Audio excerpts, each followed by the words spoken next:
Welcome to the Glenn Beck program. I'm just looking at my desk. There's a reason why this and this are on the desk today. And, of course, this great bill is wonderful. I've been saying for a while we need to get back to faith, hope, and charity. But I think I've been misunderstood.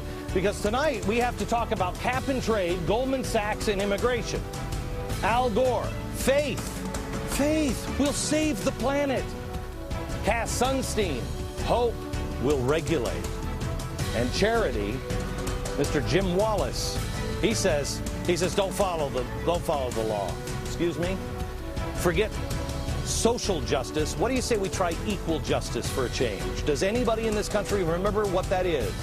Tonight, I'm going to show you the difference between the two, and we're breaking a story on cap and trade, and surprisingly, Goldman Sachs that I challenge the rest of the media to even cover once. Come on, let's go.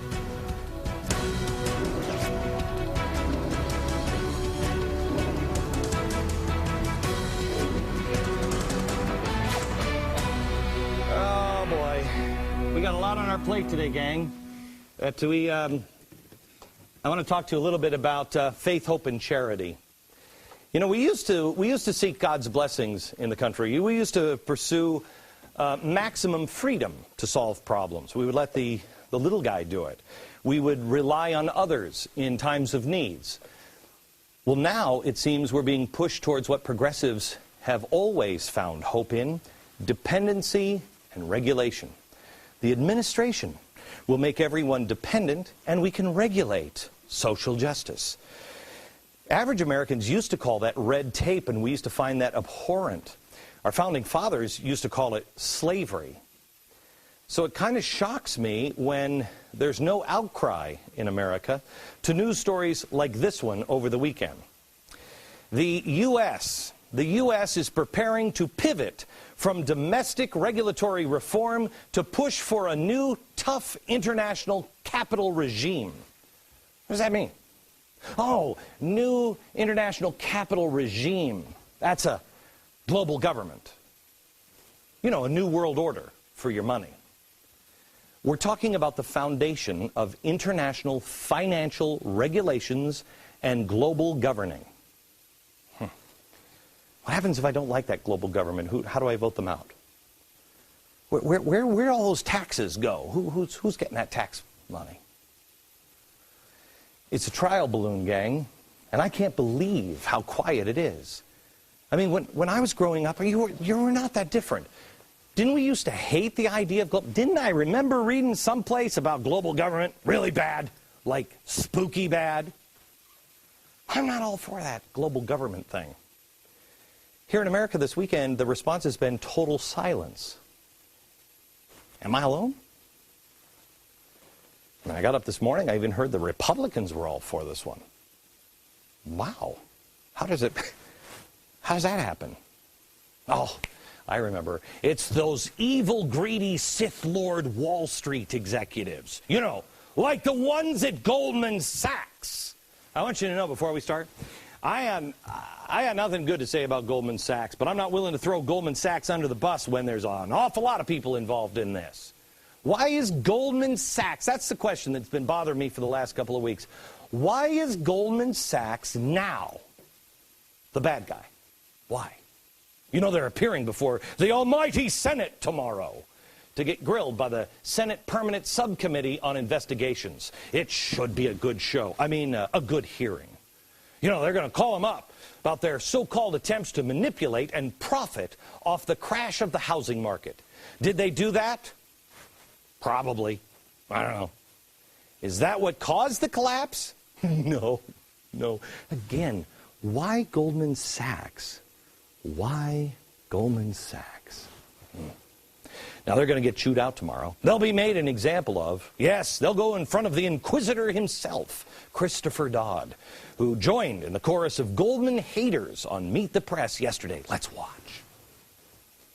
Here we are 17 months after someone broke into our house, in effect, and robbed us, and we still haven't even changed the locks on the doors. And these off-balance sheet, non-transparent vehicles with what people call implicit guarantees invite these kinds of problems. We've got to end once and for all the casino atmosphere of Wall Street, where they're gambling basically on synthetic ideas and so forth, and produce with somebody else's money. Stop gambling on, what do you say, synthetics. So in other words, synthetics, what they did was they bundled all of our mortgages together, and then they put them up on an exchange and bet on them. Yeah, that's bad. But the mortgages did exist, right? That they bundled up, those mortgages existed. They just shouldn't have bet on them. You remember that. You don't want to bundle things up, especially if they're synthetic, and then have people bet on them on an exchange. Boy, Chris, you're right. We better change those locks.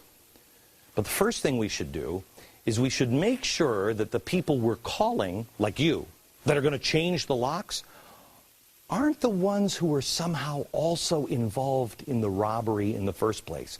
Because if we call the locksmith, you, and say, hey, we were just robbed. Oh, that's a tragedy. I'm going to make sure those locks are changed. It doesn't really help us because you'll still let the bad guys in. Oh, you might chew the bad guys out, like you will tomorrow with Goldman Sachs. But let me ask you this. If Goldman is the root of all evil, remember, these are the guys, after all these months, our country almost collapsed. And these are the guys. We're finally seeing Goldman Sachs. If Goldman Sachs really are the bad guys, can I ask you a question? Why is it all those people still work in the administration? See, they're all Goldman Sachs people. We have William Dudley, president of the Federal Reserve Bank of New York, managing director and partner at Goldman Sachs. Gary Gensler, chairman of the Commodity Futures Trading Commission. The Commodity Futures Commission. Spent 18 years at Goldman Sachs. Then, of course, there's Mark Peterson, chief of staff to Timothy Geithner, former lobbyist for Goldman Sachs. Philip Murphy, nominated for ambassador to Germany, former Goldman executive. And Diana Farrell, deputy director of the National Economic Council, formerly with Goldman Sachs. Don't do it over. Emil Michael, White House fellow, former investment banker, Goldman Sachs. Now, that's just a few. But if Goldman really were the bad guys, wouldn't I say, hey, by the way, you've been in a chop shop, and some of the guys that have been around you have been stealing cars. I don't think I want you guys around advising us on anything. You know what I mean? But if that's the case, if Goldman Sachs, the bad guys, then, gang, we have bigger problems than just regulation. Because I want to take you to hope. Hope, global warming. Yeah, Al Gore. He's going to help us.